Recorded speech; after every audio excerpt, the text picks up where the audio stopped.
Venezuela versus Colombia. Who's going to win first? Who's going to be able to come out better out of this whole national disaster situation? I'll tell you the truth. Here's the country that's going to win.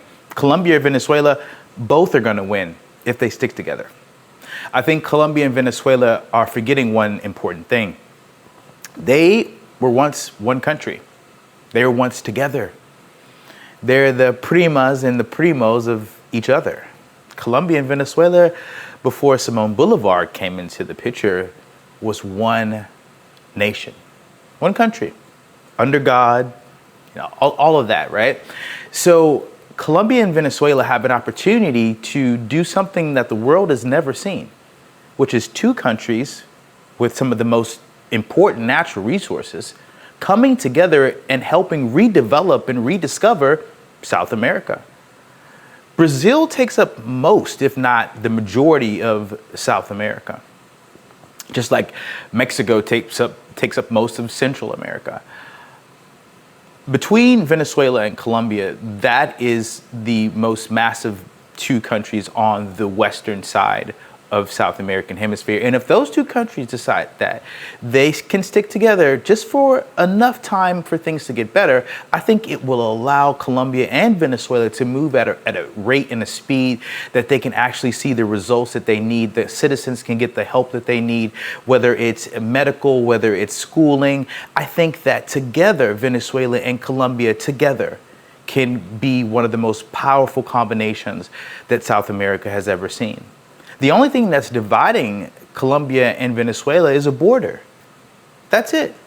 I think that Venezuela now is on the right track since Maduro has been removed, obviously. But now Colombia now has a brand new president that is on board with the direction that Venezuela is going, which is peace in their countries, peace for their citizens, peace for their children, peace for the elderly. I think that South America, Colombia, Venezuela, we all are asking for peace at this time.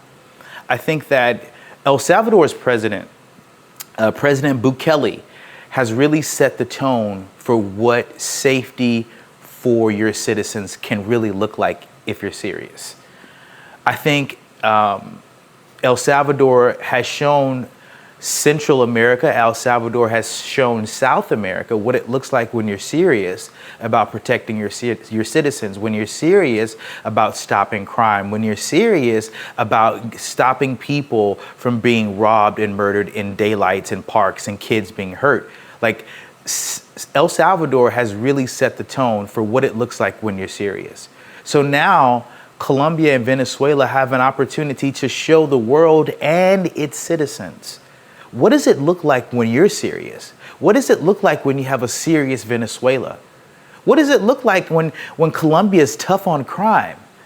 What do you have when you have a Venezuela that has its oil distributed throughout the world? What could that do for the economy for Venezuela?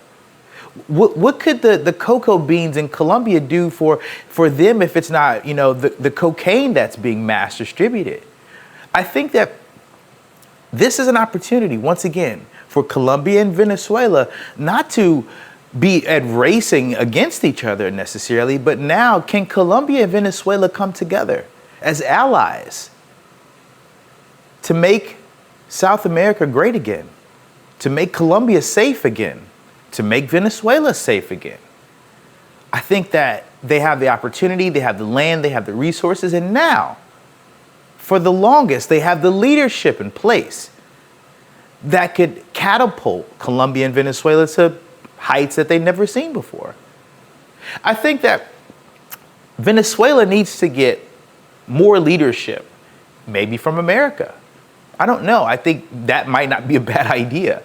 Some leadership, even in Colombia, I think that, and I want to know in the comments, what do you guys think? Do you guys think that Colombia and Venezuela could benefit from some of the technology that, the technology information that America has, the education on solar and renewable energies and things of that nature? I really feel like America also has a job to do. And I don't mean security. I don't mean being the world's police. I think America has a job to share our technologies with our allies, with the Colombia, with the Venezuela.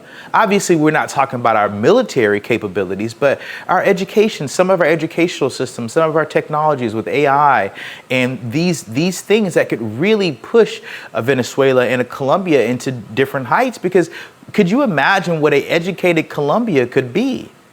What an educated Venezuela could be?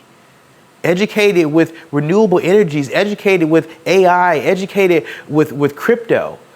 All of these new and emerging things that could really help not just America, but our allies. So we all are looking at this moment saying, can we come together? Can America help Colombia, help Venezuela? Can Colombia and Venezuela get together and say, hey, remember we were cousins, remember we grew up together. And all of a sudden there's this line that separated us. Let's get back to the way things could be, which is just helping each other figure it out and being the best that we can for each other, because we do have a responsibility to help each other out. Venezuela, Colombia, America, let's get back to the way we know how to be, which is good human beings. And let's make America great again. Let's make Colombia safe again. Let's make Venezuela safe again. Let's get back to what matters: family, faith, and God. I'm curious, what do you think we could do as Americans, as Colombians, as Venezuelans? What could we all do in the diaspora? We have so many Colombians and Venezuelans in Florida, in Miami. It's time for the people here that are Colombian and Venezuela to go back to their country and share with their fellow Venezuelans and Colombians what they've learned, their tools, their techniques, their strategies that they've learned from Americans. What can they bring back and contribute to their country? Because now it's not time to hold the information that you've got. It's time to give it away. It's time to open our hands and say, here's what we have to offer. How can I help? I'll see you guys in the comments. This is Drill Fears, another Fearless Conversation. Let's see what you guys think in the comments. What can we do to get this thing back rolling?